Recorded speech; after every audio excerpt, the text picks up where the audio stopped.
Misericórdia, graça e paz da parte do nosso Senhor e Salvador Jesus Cristo. Sejam muito bem-vindos a mais uma reflexão para a vida em vídeo. E hoje eu, pastor Jussi Eduardo, quero convidar você a pensar e meditar comigo sobre o tema A Mesmice da Vida. Por que ela surge? Como vencer? Como não permitir que ela cause dano às nossas vidas?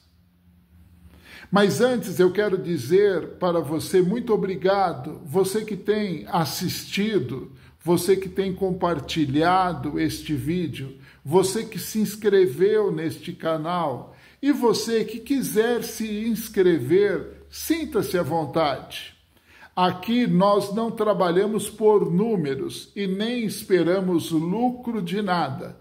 Queremos apenas compartilhar da palavra de Deus pura e simplesmente. Não queremos teologar, debater, discutir, apenas apresentar aquilo que Deus tem colocado em meu coração para a sua vida, para as nossas vidas. Então vamos pensar nesse tema. Para isso vamos ler Eclesiastes capítulo 1, versículo 1 a 9, que diz assim: As palavras do mestre filho de Davi, rei em Jerusalém. Que grande inutilidade, diz o mestre, que grande inutilidade, nada faz sentido. O que o homem ganha com todo o seu trabalho em que tanto se esforça debaixo do sol? Geração vem e geração vão, mas a terra permanece para sempre. O sol se levanta e se põe, e depressa volta ao lugar de onde se levanta. O vento sopra para o sul e vira para o norte, dá voltas e voltas, seguindo sempre o seu mesmo curso. Todos os rios vão para o mar, contudo o mar nunca se enche, ainda que sempre corra para lá volta a correr. Todas as coisas trazem enfado e canseira. O homem não é capaz de descrevê-la. Os olhos nunca se saciam de ver, nem os ouvidos de ouvir. O que foi, tornará a ser. O que foi feito se fará novamente. Não há nada novo debaixo do sol. Queridos, este livro de Eclesiastes foi um dos 3 livros escritos por Salomão, rei em Israel, filho de Davi e Betseba, que sucedeu a Davi, seu pai, no trono de Israel. Salomão, quando coroado ainda na sua tenra juventude, logo após a sua coroação, teve um sonho. E neste sonho, Deus lhe apresenta e pergunta o que ele quer. E aquilo que ele pedir, Deus diz: eu te darei. E Salomão imediatamente pede a Deus sabedoria para saber governar o seu povo.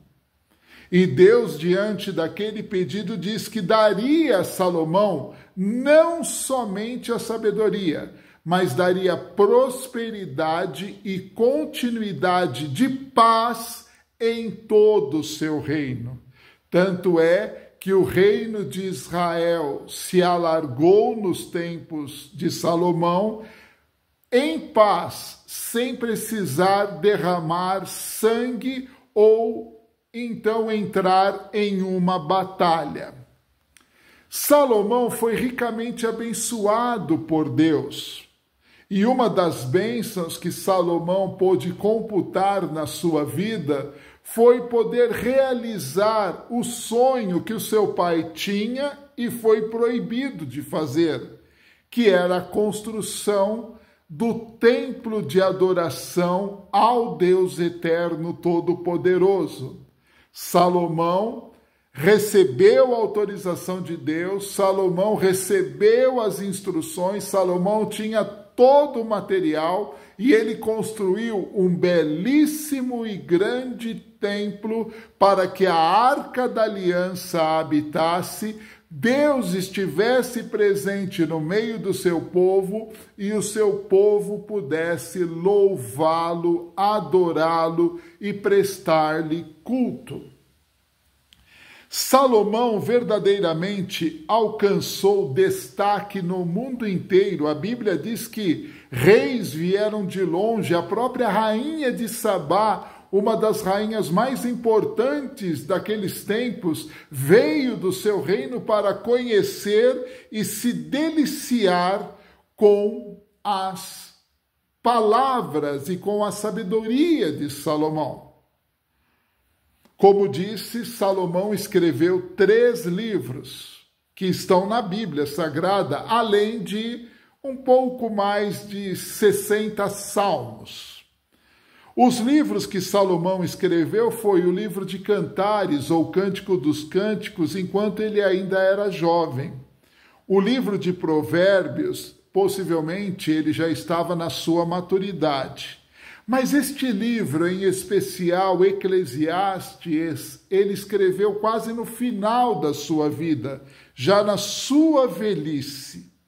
E neste livro, por várias vezes, encontramos as frases desanimadoras como tudo é vaidade, tudo é enfado e canseira, não há nada de novo debaixo do sol, o que foi tornará ser.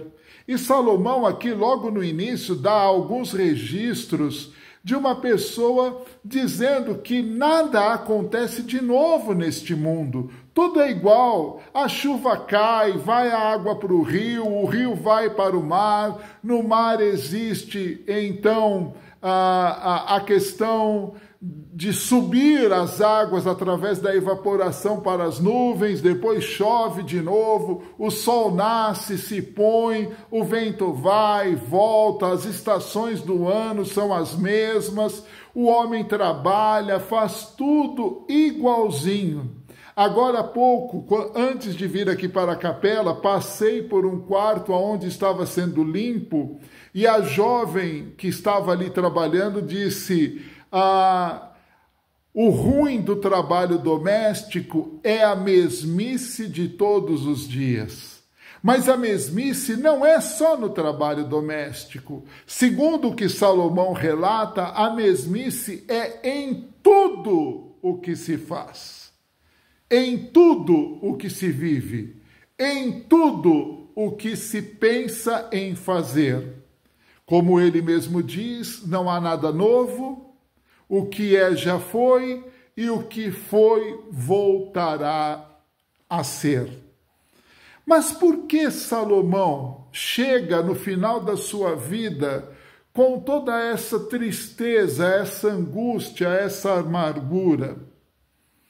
Quero lembrar a você que Salomão cometeu, no longo da sua vida, após a sua coroação e o recebimento da sabedoria, já no seu período de mudança de juventude para a maturidade, Salomão começou a realizar coisas que desagradavam a Deus, ele começou a violar mandamentos de Deus.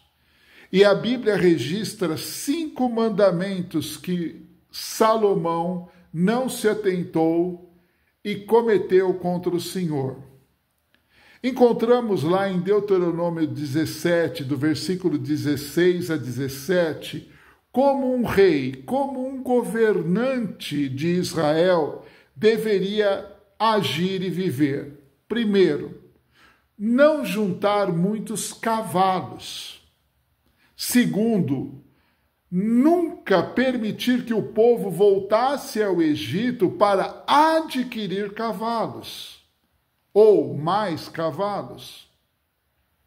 Não tomar para si várias esposas para que o seu coração não se desviasse do caminho do Senhor. E não acumular para si grandes riquezas. Esses 4 preceitos para o rei, para o governante, Salomão não observou. Ele acumulou muitos cavalos, mandou o seu povo ir ao Egito comprar mais cavalos. Ele se casou com mais de 1000 mulheres, tendo esposas e concubinas. E ele ajuntou para si mesmo, para ele, muitas e muitas riquezas. Com isso, o levou ao seu 5º pecado, que foi a bancarrota da sua vida. Por causa desses vários casamentos, ele acabou se deixando levar pelo coração que é enganoso e começou a prestar cultos, a oferecer holocaustos. Ele começou a idolatrar deuses estranhos nas quais suas mulheres adoravam. Isso se encontra lá em Êxodo, em 1 Reis 11, 4, 8. Então, quando Salomão escreve o livro de Eclesiastes, ele está vivendo a realidade de um ser humano que anda longe da vontade de Deus, que anda longe dos sonhos de Deus, do chamado de Deus. E com isso, o ser humano que assim vive não tem perspectiva, não tem esperança, não tem planos. Ele cai na mesmice do dia a dia e vive longe de Deus e de sua graça. Mas eu quero te dizer, Deus é bom e misericordioso. No final deste mesmo livro, aqui em Eclesiastes capítulo 12, vemos que Salomão reconhece o seu estado, reconhece o seu pecado, se arrepende e se volta para Deus.